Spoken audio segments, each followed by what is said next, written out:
Bom dia, tá começando mais um episódio da Lolere, seu podcast jurídico direto, prático e sem juridiquês. Eu sou o Victor e bora para as chamadas de hoje. No processual penal, o CNJ definiu audiência presencial como regra em casos de violência doméstica. E também temos atualizações sobre a votação da CPI do crime. No trabalho, o TRT 18 reconheceu assédio e dispensa discriminatória em um caso de telemarketing. E no civil, o STJ limitou a associação do nome de uma delegada a um episódio que viralizou em 2012. E por fim, no administrativo, o TJ de Santa Catarina manteve a condenação do Estado por falhas no parto que resultaram em paralisia cerebral permanente. E vamos para os comentários de hoje, porque é muito bom ver que vocês não estão me abandonando, apesar de estar apresentando o podcast sozinho. Vou tentar ler os comentários de algumas pessoas que eu ainda não li. A Ana Sartori falou o seguinte: um dos melhores canais de atualidade para o acompanhamento das notícias jurídicas. Muito obrigado. A Jéssica comentou que está estudando para a próxima OAB também com aquela ajudinha da Lolere. É isso aí, Jéssica, e compartilha com seus amigos também. E tem também um comentário do Reinaldo que eu achei muito interessante, o complemento dele sobre uma das notícias de ontem. Ele falou o seguinte: no caso da mulher que foi condenada por omitir a paternidade biológica dos filhos, o valor não foi suficiente, pois o homem que registrou as crianças sofreu um dano moral e psicológico. Ele foi induzido ao vício de consentimento conforme o artigo 1610 do CC, sem contar o psicológico das crianças em saber que ele não é o pai. Mais fundamentações nos artigos 1604 ao 1610 do CC. É isso, muito obrigado pela sua participação, Reinaldo, como sempre, muito bem embasado.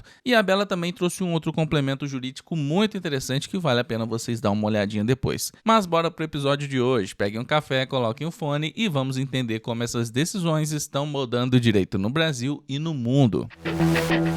E vamos começar com direito processual. A CPI do crime organizado rejeitou por 6 votos a 4 o relatório final apresentado pelo senador Alessandro Vieira, relator dos trabalhos. O parecer pediu o indiciamento dos ministros do STF, Dias Toffoli, Alexandre de Moraes e Gilmar Mendes, além do procurador-geral da República, Paulo Gonet. Na prática, se esse pedido fosse aprovado pela maioria da comissão, poderia abrir caminho para a solicitação de impeachment dessas autoridades. O relatório apontava indícios de crimes de responsabilidade, que são infrações de natureza política e seguem rito próprio no Senado, diferente do processo de crime comum. Antes da votação, a composição da CPI foi alterada. 3 integrantes titulares foram trocados horas antes da sessão, o que mudou a correlação de forças na comissão. Com isso, formou-se maioria para derrotar o parecer do relator. No relatório, Alessandro Vieira afirmava que houve barreiras políticas e institucionais às investigações e sustentava que os ministros deveriam ter se declarado suspeitos em julgamento ligado ao caso do Banco Master. Já Gilmar Mendes reagiu, disse que CPI não tem base legal para pedir indiciamento de ministros do STF e classificou o parecer como uma proposta tacanha. E vamos com direito processual. O CNJ aprovou por unanimidade uma mudança na Resolução 354 de 2020 para estabelecer que em processos de violência doméstica e familiar contra a mulher, a audiência presencial deve ser a regra. A videoconferência passa a ser admitida apenas em situações excepcionais e com fundamentação específica. A alteração surgiu a partir de um pedido de providências apresentado ao Conselho para criar diretrizes próprias para esse tipo de processo, especialmente na oitiva da vítima. A discussão envolvia os limites do uso de atos processuais digitais em contextos de maior vulnerabilidade. No voto, o relator, conselheiro Ulisses Rabaneda, destacou que a violência doméstica é uma violação persistente de direitos fundamentais e que o sistema de justiça precisa evitar revitimização. Ele citou como exemplo um caso em que a vítima participou de audiência remota sob vigilância direta do agressor e foi coagida a prestar declarações favoráveis. Para o CNJ, a audiência presencial é o meio mais adequado para garantir escuta qualificada, liberdade de manifestação e integridade do ato processual. Com isso, o colegiado fixou a presencialidade como padrão nesses casos, preservando o formato remoto apenas para hipóteses excepcionais e justificadas. E vamos com o direito do trabalho. O TRT da 18ª Região reconheceu doença ocupacional, dispensa discriminatória e direito à indenização por danos morais a um operador de telemarketing de uma rede de resorts em Goiânia. O acórdão reformou parcialmente a sentença de primeiro grau, que havia afastado o nexo entre o trabalho e o agravamento do quadro psiquiátrico. Segundo os autos, o ambiente de trabalho era marcado por cobranças excessivas, pressão por metas e tratamento vexatório por parte da supervisão. Testemunhas também relataram humilhações públicas, comentários de que o empregado seria dispensado por causa dos atestados e um episódio de discriminação por orientação sexual. O tribunal entendeu que o trabalho contribuiu para agravar um quadro psiquiátrico pré-existente, com transtorno bipolar, depressão e ansiedade. A relatora reconheceu concausalidade de 25%, percentual adotado como base para o pensionamento mensal até o fim da convalescença. O colegiado também reconheceu a dispensa discriminatória e deferiu indenização por danos morais fixada em 20 vezes a remuneração do trabalhador, além de indenização substitutiva da estabilidade provisória por 12 meses. Foi mantida ainda a responsabilidade solidária do grupo econômico.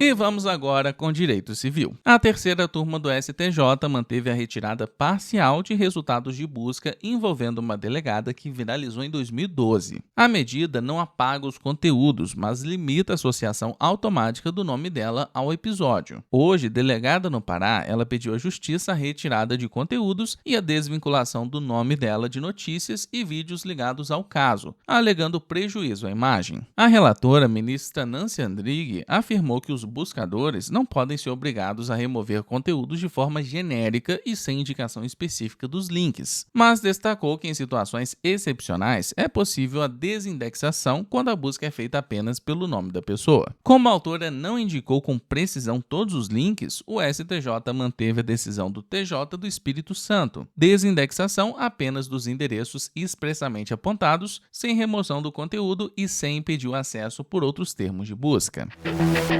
Você sabia que hoje uma parte enorme das provas nasce nas redes sociais? Um post, um comentário, um story ou até um anúncio podem comprovar uma conduta, uma promessa comercial ou até uma violação de direitos. O problema é que esse tipo de conteúdo é extremamente volátil. Ele pode ser editado, ocultado ou simplesmente apagado em segundos, sem aviso nenhum. E quando isso acontece, a prova desaparece junto. E é justamente aí que muita gente perde o timing do direito. Por isso, a coleta adequada de provas digitais deixou de ser um detalhe técnico e virou uma etapa indispensável. E a Data Certify atua justamente nesse ponto crítico. Ela permite o registro técnico e seguro de publicações em redes sociais, transformando conteúdos digitais frágeis em provas juridicamente confiáveis. Assim, quando o discurso muda ou o conteúdo some, o direito continua preservado. Então, não corra riscos. Faça a coleta das suas provas com a Data Certify. O link para você conhecer vai estar aqui na descrição.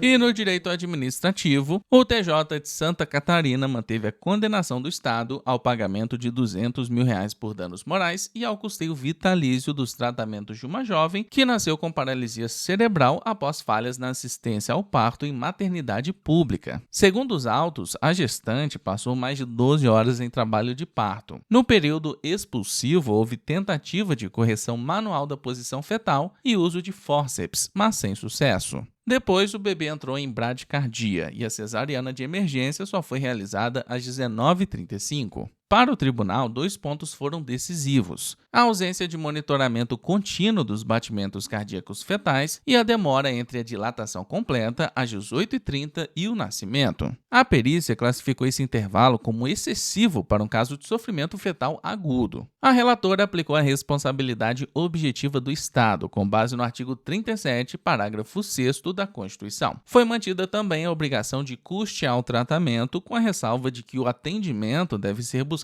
primeiro na rede pública. E por hoje era isso, muito obrigado por vocês terem me escutado até o final. Eu quero agradecer a todo mundo que comentou na edição passada e bateu ponto aqui com a gente. A Franciele, Dali Viegas, Reinaldo, Luciane, Lucas, Bela, Adriele, Thaís, Diogo, Jéssica e Renato Martoni. Muito obrigado a todos que comentaram. E aproveita também para seguir a gente no seu agregador de podcast favorito, caso você ainda não esteja seguindo, e ativar o sininho de notificações. Compartilha também o episódio lá nos seus stories e marca a gente no @lo.lery, que estamos sempre repostando por lá. E não deixe de conferir a nossa newsletter jurídica, ela é gratuita e o link tá aqui na descrição. Por hoje era isso, eu espero que vocês estejam um pouco mais informados e preparados depois do episódio de hoje e eu vejo vocês amanhã. Até lá!